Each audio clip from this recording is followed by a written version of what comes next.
بسم اللہ الرحمن الرحیم۔ السلام علیکم ورحمۃ اللہ وبرکاتہ۔ تعبیر روئے کے نیکسٹ ویڈیو میں ہم حاضر ہیں۔ آج اس کے اندر پڑھیں گے کہ اگر کسی شخص نے خواب کے اندر سیاہی دیکھی تو اس کی کیا تعبیر ہے۔ سب سے پہلے حضرت ابن سیرین، یہ 6 اماموں میں سے ایک ہیں، نے فرمایا کہ خواب میں سیاہی کا طلب کرنا عیش اور مال ہے، یعنی خواب کے اندر سیاہی کو طلب کرنا عیش اور مال پانا ہے، یعنی عیش و عشرت بھی ملے گی اور مال بھی ملے گا۔ اور اگر دیکھیں کہ سیاہی خریدی یا اس کو کسی نے دی ہے تو دلیل ہے کہ عیش اس پر فراخ ہوگی۔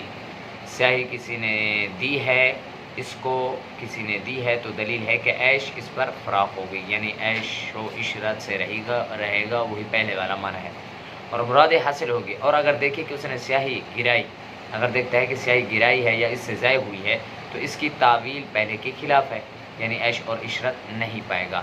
حضرت ابراہیم کرمانی رحمہ اللہ نے فرمایا کہ اگر دیکھے کہ سیاہی اس کے کپڑے پر گری ہے، سیاہی کیا ہوئی ہے؟ کپڑے پر گری ہے، اگر تو اس کے لیے نقصان دہ ہے۔ اگر سیاہی اس کے کپڑے پر گری ہے تو اس کے لیے نقصان دہ ہے۔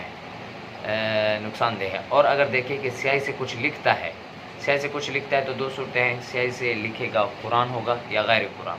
اگر قرآن ہے تو پھر تو اس کی تعبیر اچھی ہے، یعنی نیک اچھا انسان بنے گا، اور اگر غیر قرآن ہے تو شر اور فساد پر دلیل ہے۔ کیا صورتیں ہوں گی؟ 2 صورتیں ہوں گی۔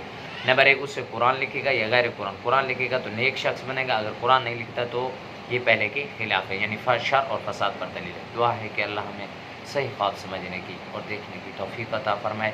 وآخر دعوانا ان الحمد للہ رب العالمین۔